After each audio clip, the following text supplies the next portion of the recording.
Hey everybody, how's it going? I'm Jules Leyhe.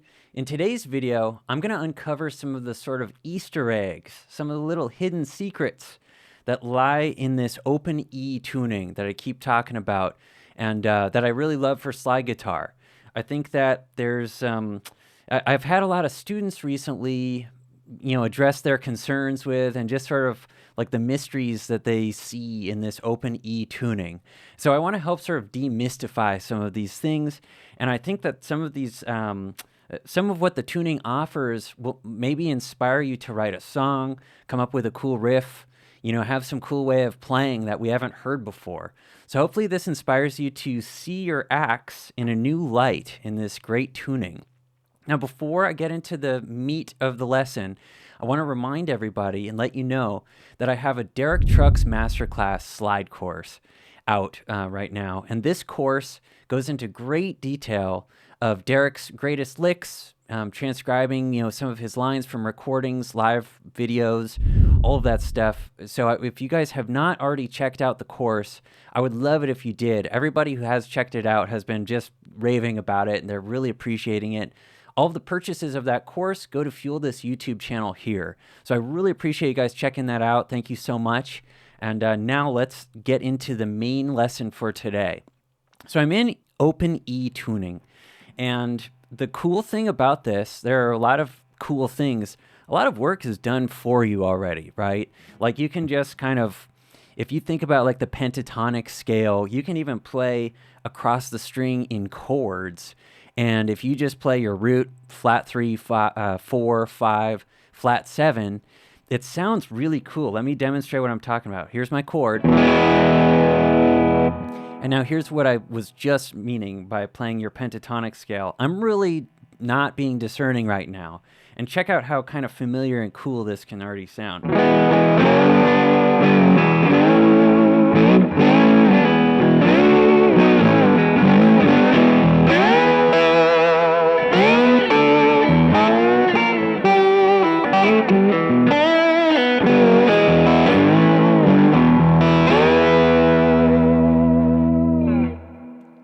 So that's a lot of very bluesy vocabulary.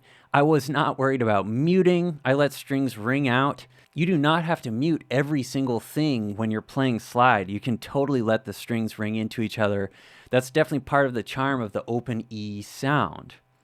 Now, let's get into the tuning just a little bit before I go on here. We have 3 E's. The first, 4th, and 6th string are all tuned to E. So we can have this gigantic octave all playing the same note.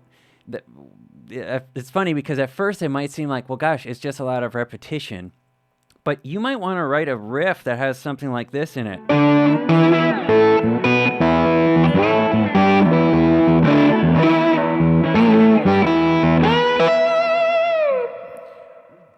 Right? This huge sound that you get without an octave pedal or anything like that. If you just simply pluck those 3 E's,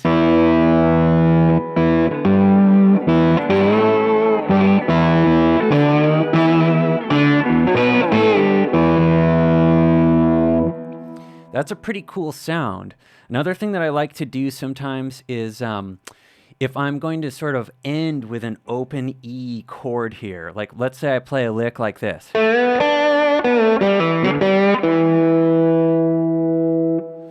Something I like to do at the very end there is to kind of sprinkle in those other E's so that we get this kind of like, I'm not exactly even sure what to call it, but let me demonstrate and show you. We just kind of get surrounded with and like flooded by this whole E sound. So check this out. This is a way I like to sort of embellish a lick like I just played.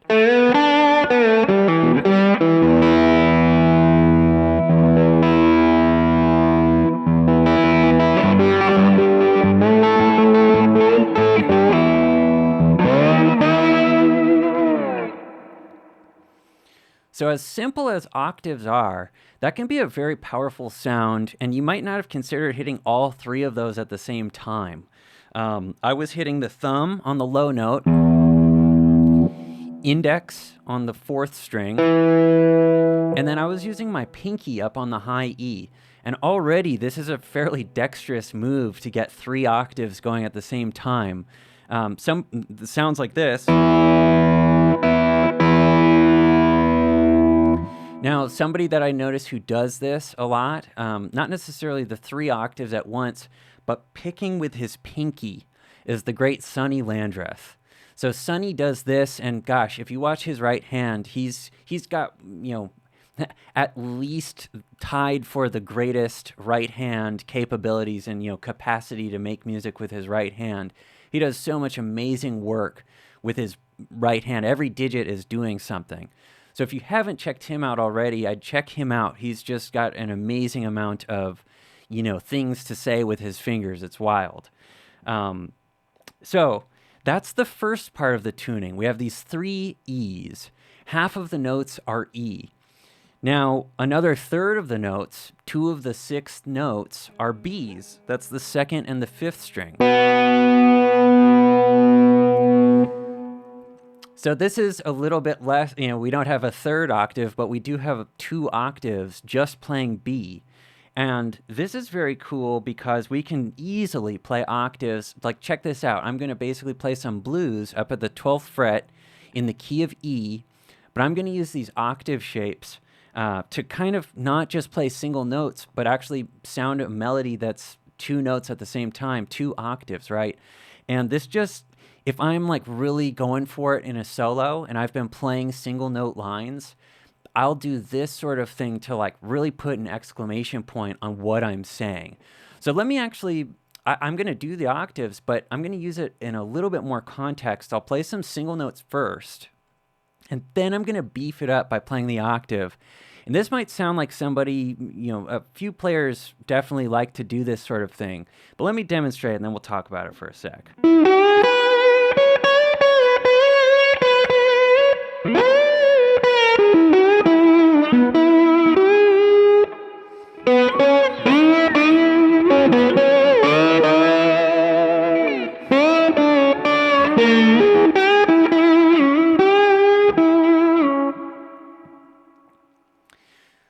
So without playing too long of a passage, you can just see, to me, what the octaves do is it brings in this other sort of character to the lines.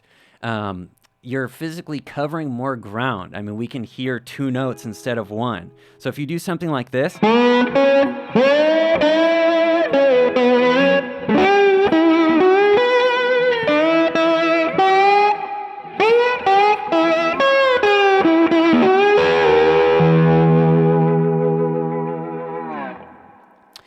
it's really nice to have that other layer of,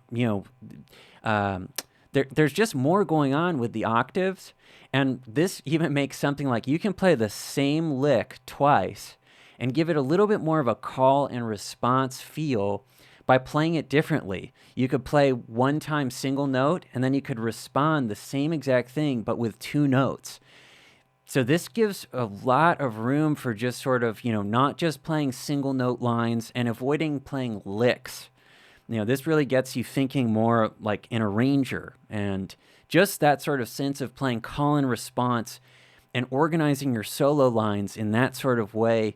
This is how you develop a sound that, you're not just playing blues licks that you learned. And this sort of conscious playing is really advantageous for developing your sound as a lead player with the slide. I'd encourage you to do this fretted anyway as well. But you can just see, it's kind of one thinking cap that you want to have on whether you're playing standard tune guitar or if you're playing open E. So we have 5 of our 6 strings covered so far. The last one that we haven't talked about yet is that kind of pesky G sharp string, the 3rd string. Now, this is really cool that we have the major 3rd in the tuning. I only mention that it's pesky, or I think the thing that might take people a while to really get comfortable with this 3rd string tuned differently than normal, is that, at the 8th fret is where we find our E now. In standard tuning, that would be up a fret at the 9th fret. So this one can just take a really long time to feel super comfortable with. But now we've covered what every string is tuned to. Here are some Easter eggs that lie within this tuning. The very first one being that we have a power chord on the bottom 3 strings. So let's say you're playing a song like Hey Joe, Jimi Hendrix, and the verse chords would be C, G, D, A, and then E. We don't have to think too hard to do that. We can just simply put our slide on those frets. C would be at the 8th fret, G's at the 3rd, D's at the 10th, and A's at the 5th.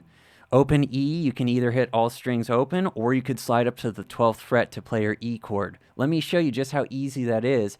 And if you haven't yet, this is a great way of just getting comfortable with the lay of the land that open E has to offer.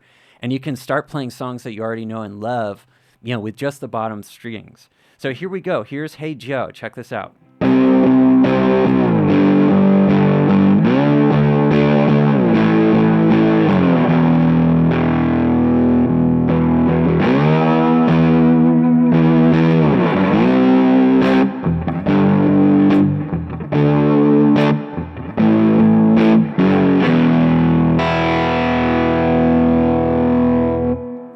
You don't have to stop there. I would apply this to anything that you want to play. You could go like this.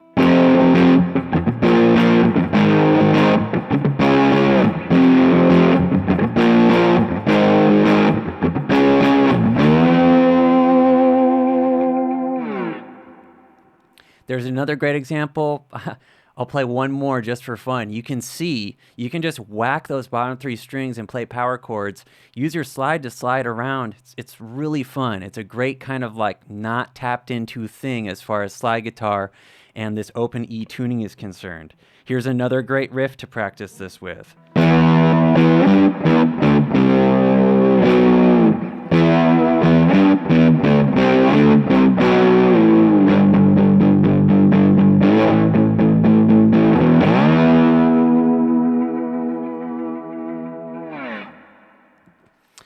So we've got a built-in power chord in those bottom 3 strings, the 6th, 5th, and 4th string. That's very cool. I really like that.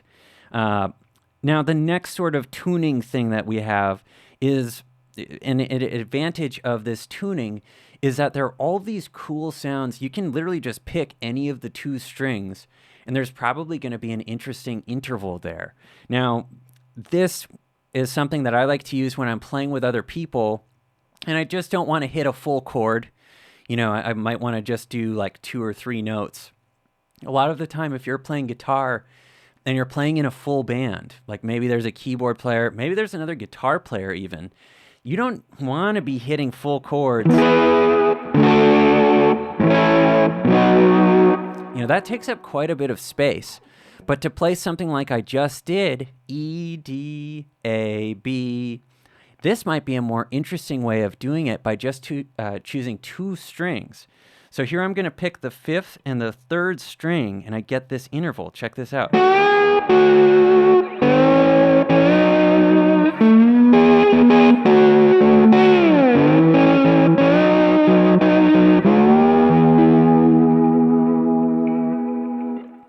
So this is a 6th, right? This is the 5th up to the 3rd.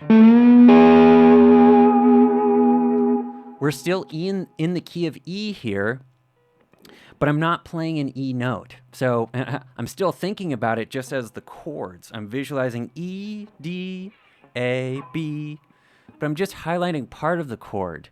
And so this sounds more like something that, this is more in the sort of part writing realm of things. And like I said a minute ago, this is more thinking like an arranger. And what I would do if you're trying to play this sort of thing, if you're in a band context, see what somebody else is playing. If they're doing something like this,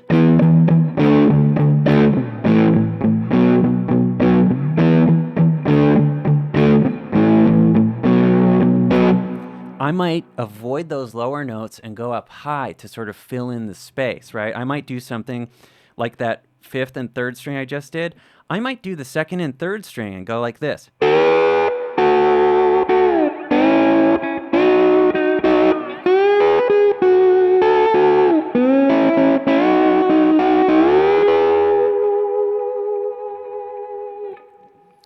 See how that kind of evens out? You know, we might want two people chugging away on those bottom strings. That surely is a sound.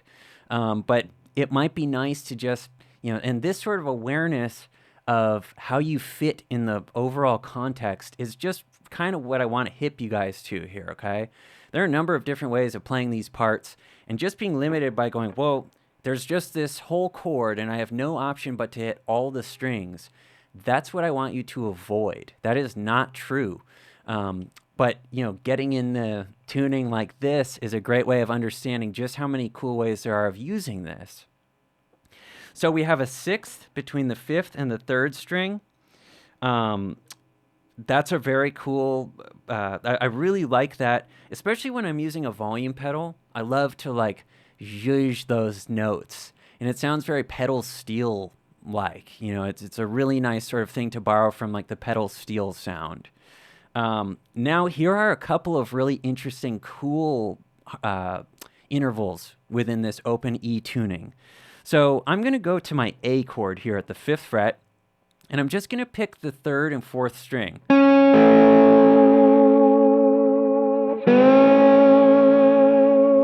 Okay, the full chord sounds like this.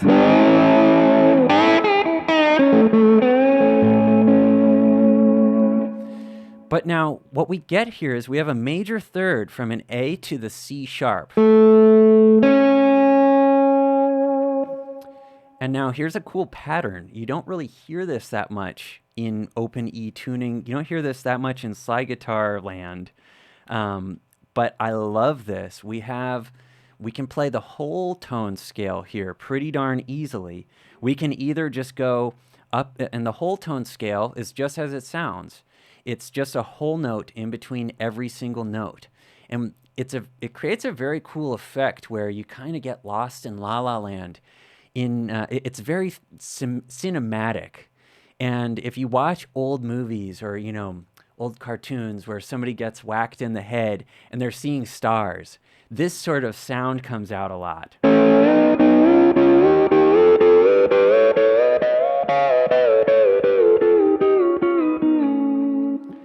Now, that's just going up in whole steps. So frets would be 5, 7, 9, 11, 13, 15, etc. While that was just kind of playing it straight up, you can make it a little more musical or a little more, you know, unique if you do things like separate the notes. So you could go like this.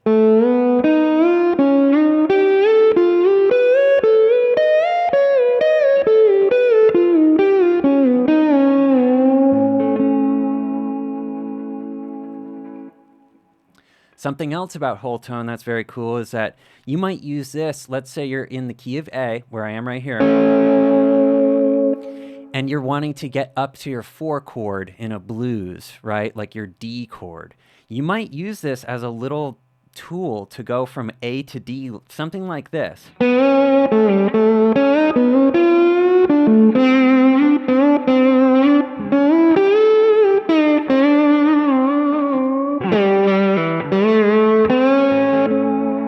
So you see, I just hopped on whole tone for just a sec.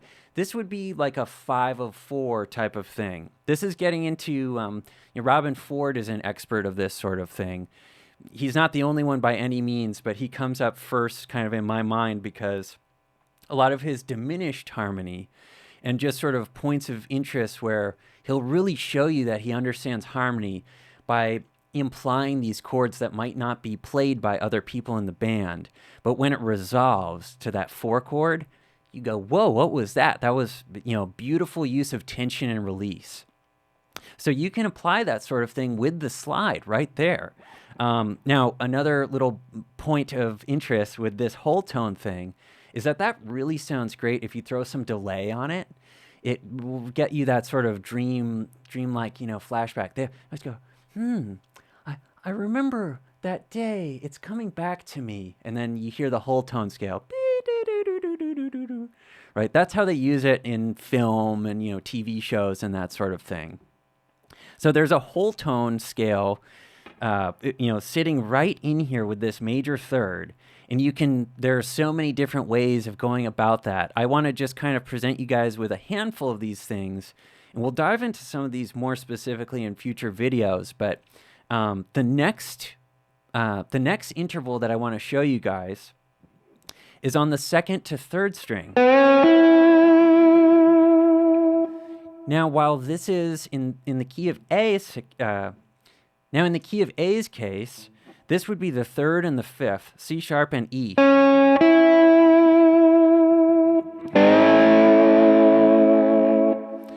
And it's great to have the third and the fifth there. But now what we have with this minor third is we can move this in minor thirds, and this is now diminished scale harmony, right? So here we have the third and the fifth at the fifth fret, the fifth and the flat seventh at the eighth fret. Up three more, we get the flat seven and the flat nine, okay? Here we're in diminished sound. So we have this.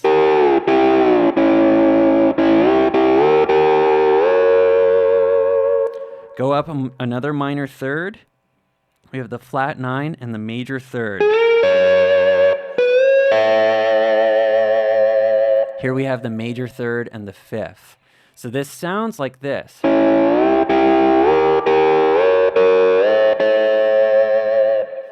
But we can do the same exact thing we did with the whole tone scale, where if we separate it and we don't play both notes at the same time, it can sound something like this.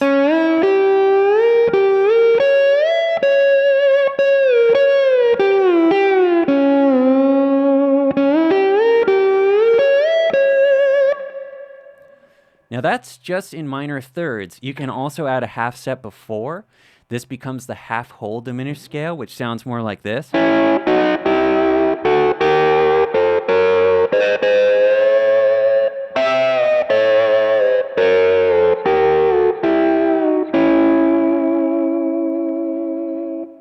And there are just so many cool things you can do. I mean, I'm thinking a little bit randomly here to try to unlock this for you guys so that you can go, wow, let me try my own take on this. I'm going to go up the scale and just show you how cool this sounds. This is a great, going back to that Robin Ford reference, this is like totally what he's using as far as the note choices are concerned. It's going to sound pretty different with our slide on, but he's using half whole diminish, and he's doing things like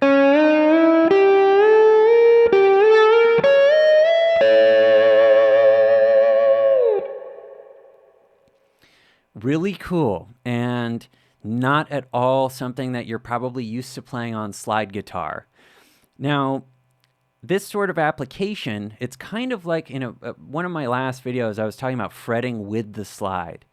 And, I think using things like this kind of sparingly is the key. You don't want to overdo this sort of thing, but these are some new tools to have in your back pocket between the whole tone scale, some diminished ideas between our second and third string,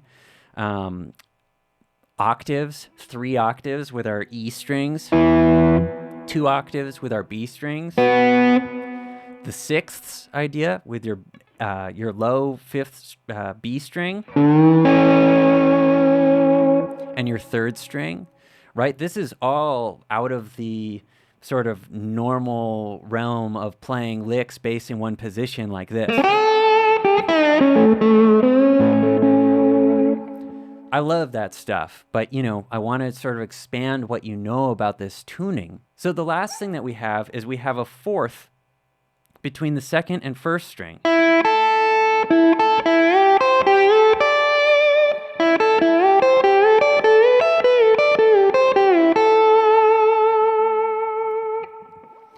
Fourths are great. They're a really cool interval. And you could see right there, it's kind of nice to have this little movable thing that's very tonal, like it's very in one key. Going up a fourth has this 5-1 element to it. And it's also, here comes the bride. There are a ton of songs that have this going up a fourth thing melodically, harmonically, 5-1. So then the last one that we're going to talk about in this video is that fourth. And we have that in a couple of different places. You have that between the fifth and fourth string. And you also have it between the second and first string.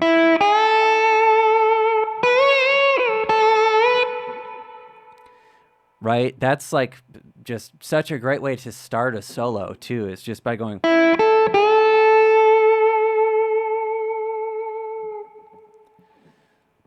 So those are a handful of options and little Easter eggs, I like to think of them, as far as what this tuning has to offer you. I'd encourage you guys to practice all of these things: your power chords, your whole tone scale, your diminished sound, getting out of just playing a couple of licks based in one position. So I hope that this video today helps you do exactly that, helps you break down some barriers that you might have in your own playing, probably brings up some new questions that you might have. Please feel free to leave me any questions in my community tab. Come visit my website, julesleyhemusic.com. You can drop me a note there as well. And if you have not yet already, please subscribe to the channel. I'm putting new videos like this out all the time. I really appreciate you guys watching this video. I'll catch you in the next one. Hey, how's it going, everybody? I'm Jules Leyhe. I'm thrilled to announce that my Derek Trucks Slide Guitar Masterclass is now available. This class is over 2 hours of in-depth study of Derek Trucks' greatest licks, his signature sounds. Everything that you're going to learn in this course is designed to make you a better player and ultimately make you sound more like yourself. I'm a Berklee College of Music graduate and a professional musician of the last 15 years. I've shared the stage with Buddy Guy, Jimmy Vaughn, Chris Kane, and a slew of other blues greats. They've taken me under their wing and have taught me so many things that I want to now share with you guys. Check the link in my bio or julesleyhemusic.com to get your Derek Trucks Slide Guitar Masterclass today.